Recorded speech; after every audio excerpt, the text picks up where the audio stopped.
Now we'll talk about the abdomen. The abdominal cavity houses not only the organs of the gastrointestinal system, but also the urinary, vascular, and reproductive structures. That's why a complete examination of the abdomen is so important. To prepare you to perform the exam thoroughly, this program will show you how to inspect, then auscultate, percuss, and palpate the abdomen. Throughout the examination, you'll see normal findings. Keep in mind that you may see normal variations or abnormal findings in your clinical practice.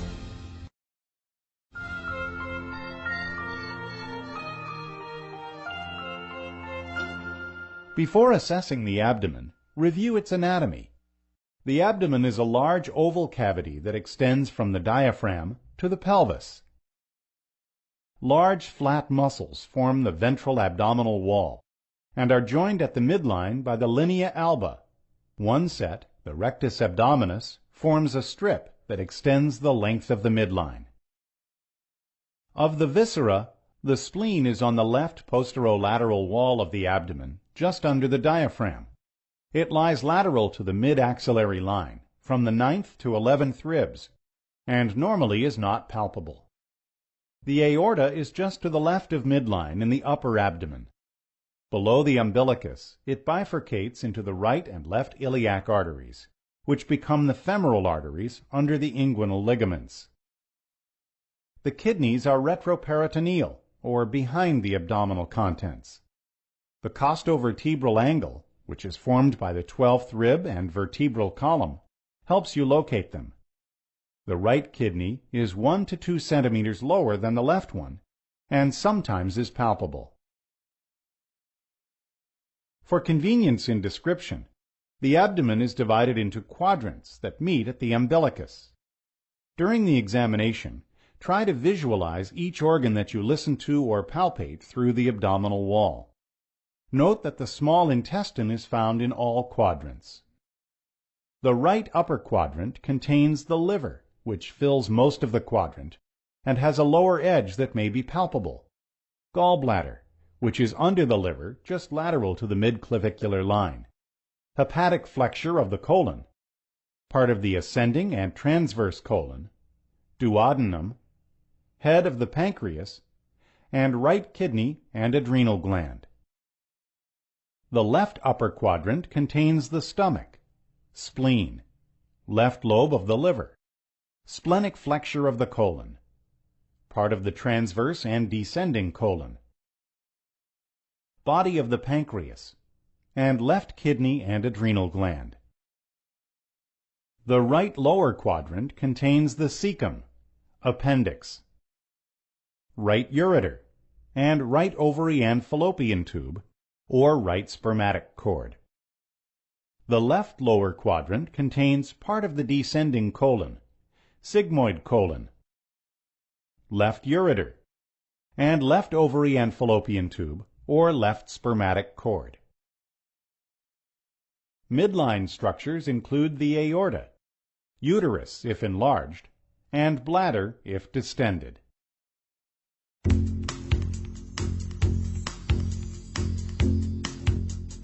John, I'm going to ask you to lie down now. With the room warmed and the person's bladder emptied, help him into a supine position, exposing the entire abdomen and draping the genitalia.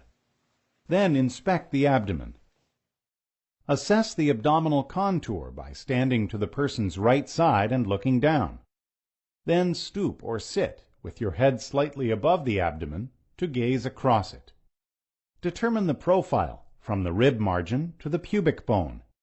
The contour normally ranges from flat to rounded. When we talked earlier, you mentioned that you had some trouble with some bloating.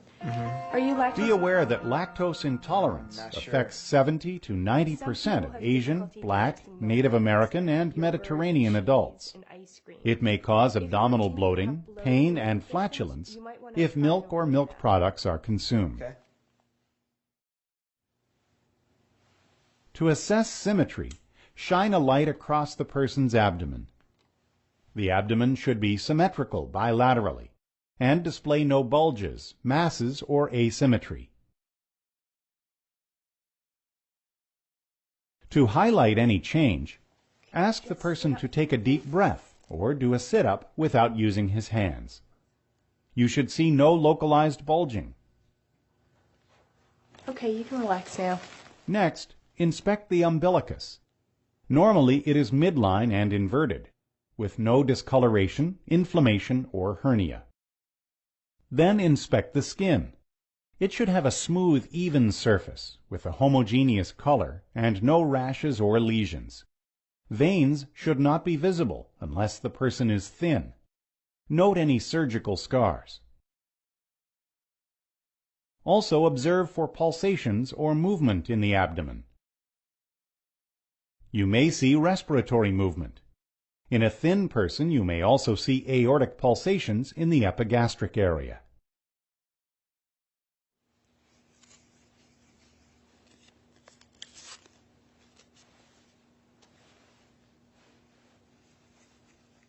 To auscultate the abdomen, begin with bowel sounds. I'm going to listen to your stomach now. After warming the diaphragm of the stethoscope, hold it lightly against the skin. Start in the right lower quadrant over the ileocecal valve, because bowel sounds should always be present here. Note the character and frequency of bowel sounds, which typically are high-pitched, gurgling, cascading sounds that occur intermittently 5 to 30 times per minute. Do not count the bowel sounds, but determine if they are normal, hypoactive, or hyperactive. Normally they sound like this.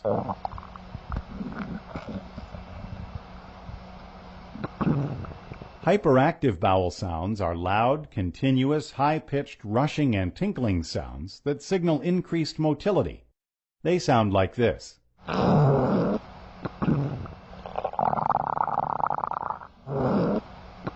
Hypoactive bowel sounds are diminished or absent and occur after abdominal surgery or with peritoneal inflammation. They sound like this.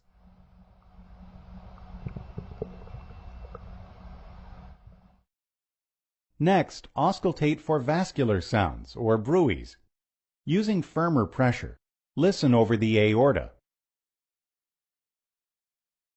renal arteries,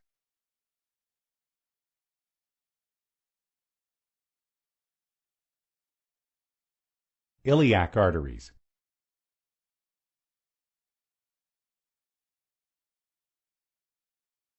and femoral arteries. You should hear no vascular sounds. If present, a bruit sounds like this.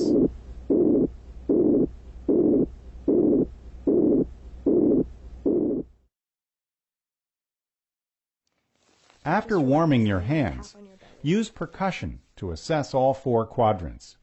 As you do, note areas of tympany, indicating gas, and areas of dullness, indicating fluid, adipose tissue, or feces.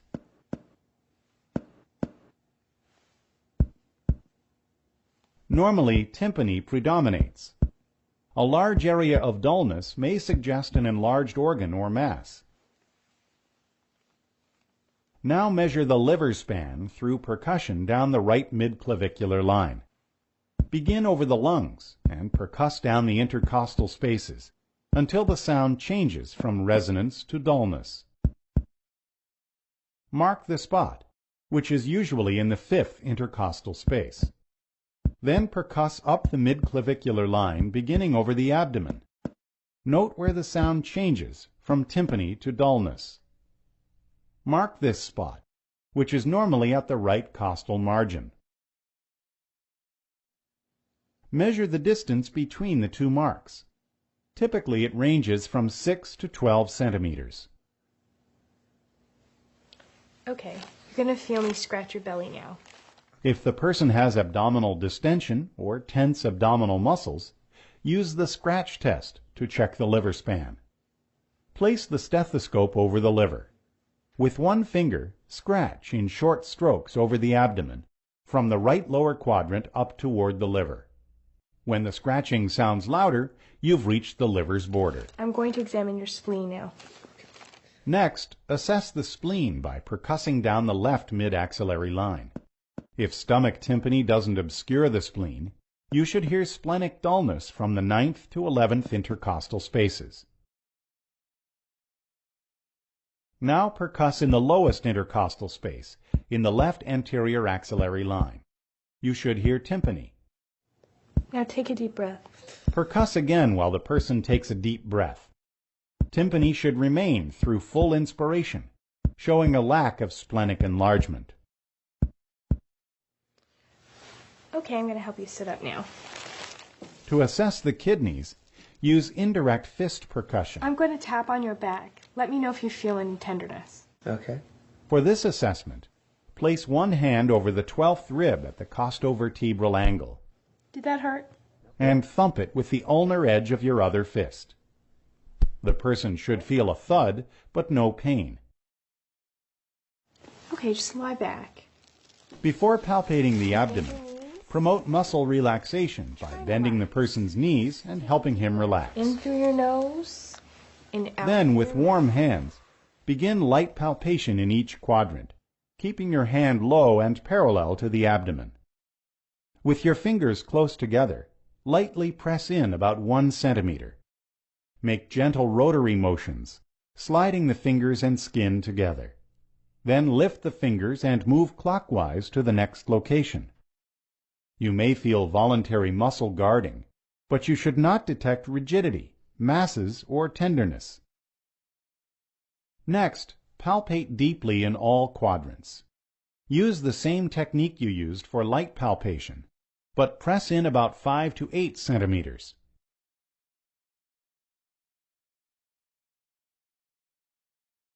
If the person has a very large or obese abdomen, use bimanual palpation. Place one hand on top of the other. Then push with the top hand and palpate with the relaxed bottom hand. To make sense of what you're palpating, try to visualize the structures under each quadrant. Also, don't mistake a mass for a normally palpable structure, such as the xiphoid process, liver edge, lower pole of the right kidney, aorta, rectus muscle edges, sacral promontory, cecum, sigmoid colon, pregnant uterus, or full bladder. As you palpate, note the location, size, consistency, and mobility of any palpable organs. Also note any abnormal enlargement, tenderness, or masses. Mild tenderness is normal when palpating the sigmoid colon. I'm going to palpate your liver now. Now palpate for the liver. To support the abdominal contents, place your left hand under the person's 11th and 12th ribs and lift up. With your fingers parallel to the midline, place your right hand on his right upper quadrant. Push down deeply and under the right costal margin. Take a deep breath. Ask the person to take a deep breath as you palpate. If the liver is palpable, its firm, smooth edge should bump your fingertips during inhalation. As an alternative, you can palpate the liver with the hooking technique. While standing at the person's shoulder and facing his feet, hook your fingers over the costal margin. Deep breath. As he takes a deep breath, feel for the liver edge to bump against your fingertips. In older adults, the abdominal wall is thinner and softer than in younger adults, making organs easier to palpate. In these people, you may feel the liver edge at or just below the costal margin. To palpate for the spleen, reach your left hand over the abdomen and behind the left side at the 11th and 12th ribs.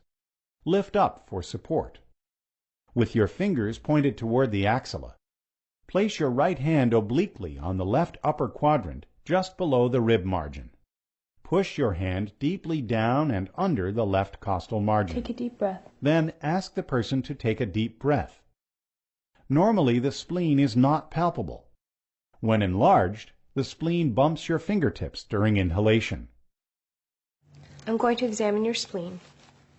Just roll towards me a little bit. As an alternative, roll the person onto his right side to displace the spleen forward and down. Then palpate the spleen using the same basic technique. Okay, you can relax. Next, palpate the kidneys. For the right kidney, put your hands in a duckbill position at the right flank. As you press your hands together firmly, ask the person to inhale deeply. In most people, you will feel no change, or you may feel the bottom of the right kidney as a round, smooth mass. For the left kidney, reach your left hand across the abdomen and behind the left flank for support. Then push your right hand deep into the abdomen and ask the person to breathe deeply. In adults, the left kidney should not be palpable. In young children, the edge of the kidneys, liver, and spleen are easily palpable. I'm going to feel for your aorta now. To palpate the aorta, place your thumb and fingers on the upper abdomen, slightly left of midline, and palpate lightly. The aortic pulsation normally is 2.5 to 4 centimeters wide and pulsates anteriorly.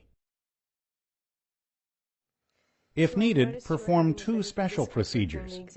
For someone who reported abdominal pain or tenderness, check for rebound tenderness or Bloomberg's sign. Hold your hand perpendicular to the abdomen, away from the painful area. Push down slowly and deeply, then lift up quickly. Normally, this action causes no pain. Good. If you elicit pain or rebound tenderness, Bloomberg's sign is present, indicating peritoneal inflammation. Oh, does that hurt you? If liver palpation caused pain, check for inspiratory arrest or Murphy's sign. Hold your fingers under the liver border as the person inhales deeply. If he feels sharp pain and abruptly stops inhaling, he has Murphy's sign, which suggests an inflamed gallbladder. All right. Your exam is normal. Do you have any questions for me? After completing the abdominal examination, share your findings with the person and answer any questions he may have. Then use your findings as the basis for teaching him about self-care topics that can help maintain and promote his health. Thanks.